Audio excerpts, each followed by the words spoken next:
guys, welcome back to my channel. Today I really wanted to take you along for my journey to preparing for the gestational diabetes test. Personally, this was a dreaded test for me. Just the idea of getting pregnant, this particular test scared the living bejeebies out of me.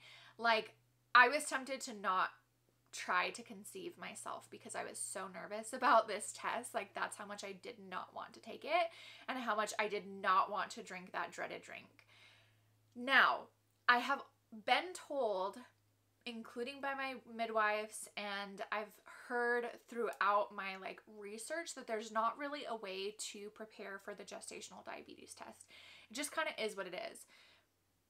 Being a nutrition nut, I really wanted to do my best and eat as good as I possibly could to prepare for this test.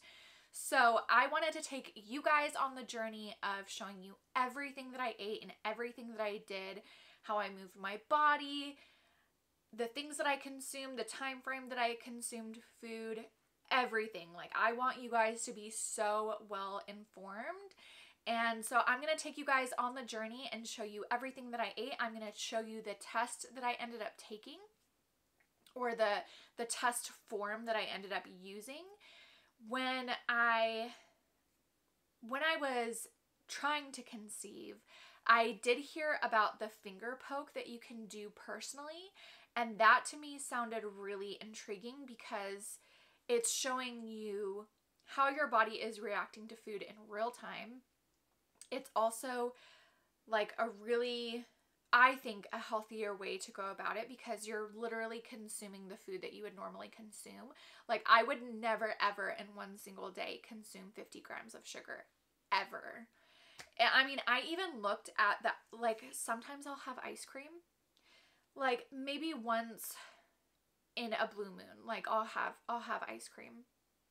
Some seasons of my life that happens more, some seasons less, but let's just say like maybe once a month I have ice cream. I looked up the tub of ice cream that I get, or like, I think it's called a pint because it's only this big, but I literally only have like maybe half of that in one sitting, and that was less than 50 grams. It was like 24 grams of sugar. So I just felt like the finger prick would be more of a realistic kind of outcome of the results of what would actually happen in my body when I have sugar, and the types of sugar that I have and the amount of sugar that I have. But then I found out how in depth that test is. And let me tell you, it's crazy. You have to pick your, well, if you're fine with needles, it's probably fine for you, but I really hate needles. And I knew it would be a lot. I just didn't really comprehend quite the amount that it would be. So you have to prick your finger 4 times a day for 2 weeks. And I think had it been a week, I would have sucked it up and done it, because a finger prick to me is a lot easier than having like an actual blood draw. But man, 2 weeks just felt like way too much. So I went ahead and bought a different test. I'm going to share that with you guys in the last video that I share. I'm not sure if I'm going to do this in a 3-part series or if I'm just going to give it all to you guys, but I feel like it's so much information to consume that it may be easier to do it in a mini series versus doing it in one big chunk. So I hope you guys enjoy this video. Hope you guys watch the series, and I'll see you in there. This morning I asked Brian to hide some of the snacks that we just recently got from Costco. So I think that he hid those already. I am starting to feel hungry, and I have just been like, but like also thirsty. So I've been contemplating like what I want to do. Do I want to try to work out in the evening? Do I want to try to work out in the morning? I know that I'm less successful in working out in the evenings. And then I started feeling hungry.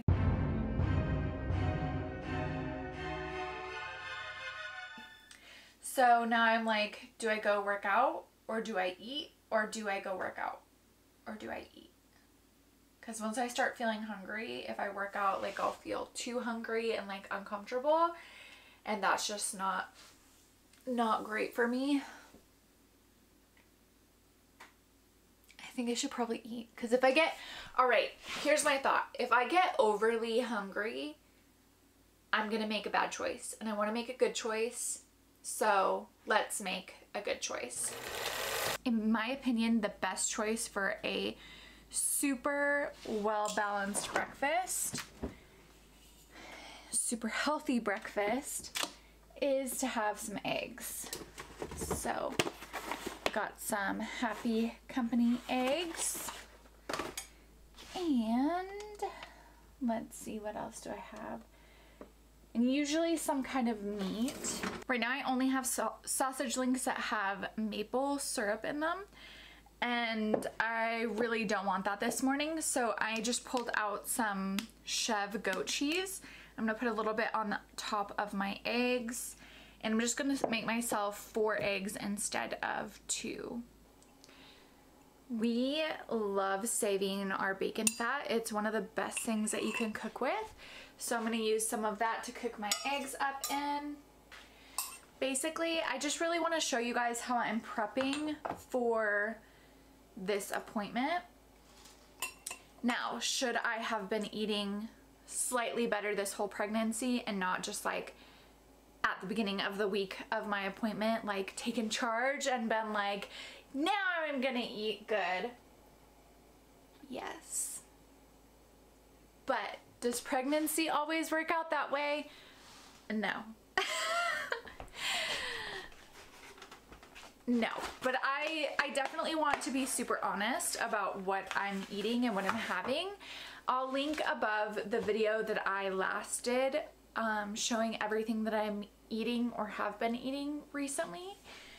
I'm just gonna be super honest about what I have, but I'm gonna try to be a little bit more intentional with this appointment coming up.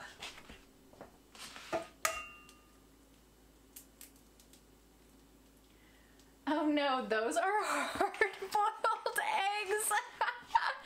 Those are not gonna break apart for me. Okay, found some normal eggs, hopefully.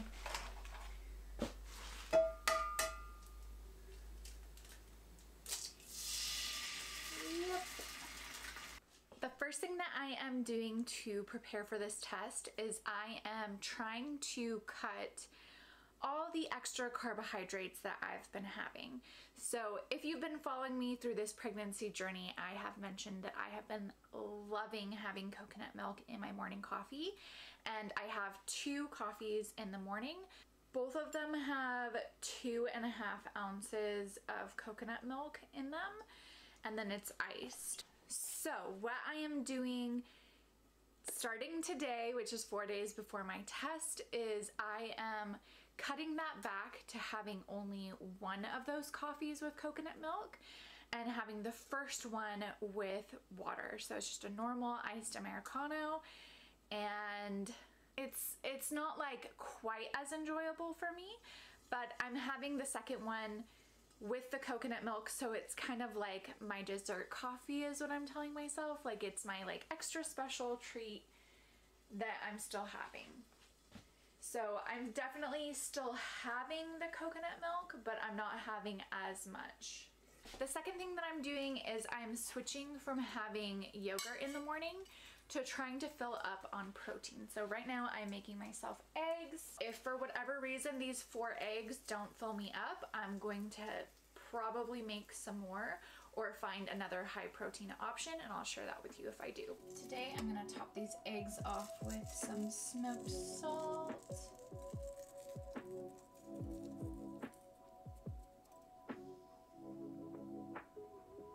And I almost forgot, I'm going to also put some Chev on there.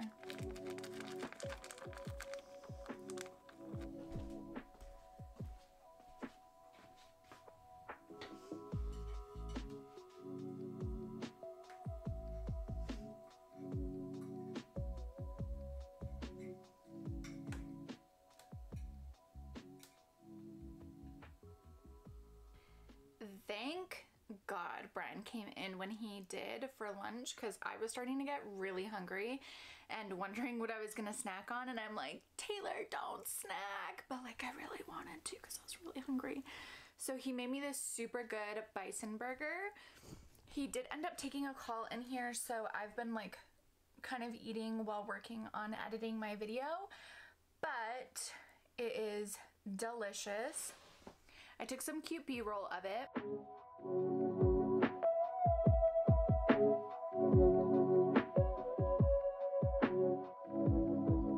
Here's what it looks like now.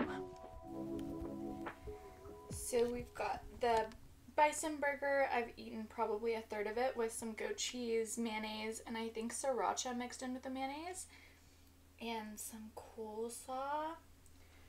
So tasty. And I am just going to finish eating that. The fourth thing that I am doing is filling up with water in between meals. So I just had my lunch. I just filled up this water and I'm gonna sit down and drink it while I work. And actually I just forgot that I did not take my vitamins in the morning, so I'm gonna take my vitamins now. But this definitely helps with like the snack craving. It kind of helps fill up my tummy and makes me feel pretty satisfied.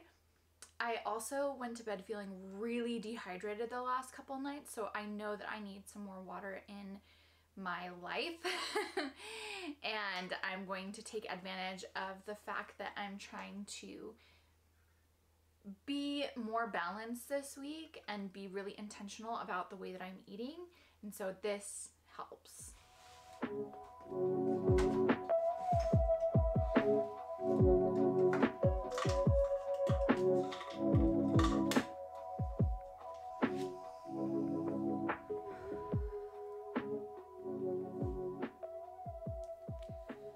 So my energy just hit this like massive stone wall.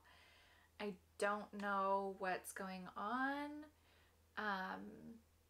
but I'm gonna make myself an electrolyte drink right now and just kind of chill out. An electrolyte drink has been like a really big part of my pregnancy.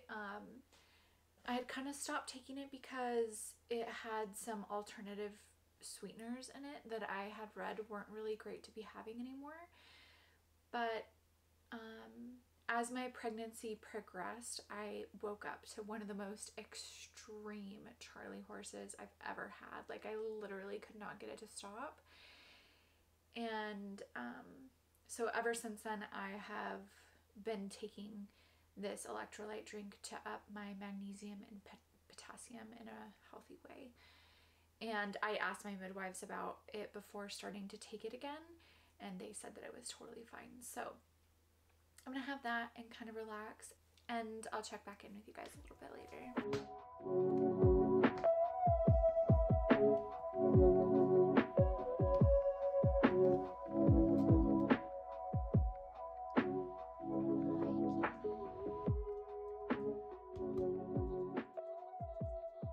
It's been a little while since I've been upstairs, and I have been drinking my electrolyte water and decided that I'm gonna have a little bit of this.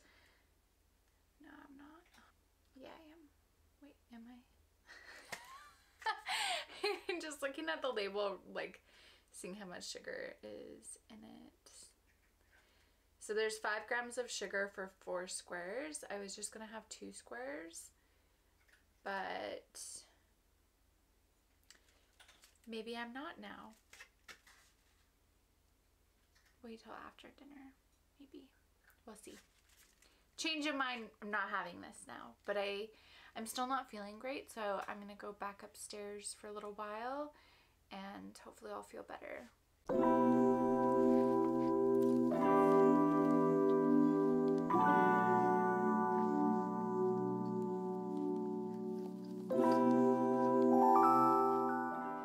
Tonight Brian made some Korean style chicken with some rice and broccoli, and we are gonna dig in.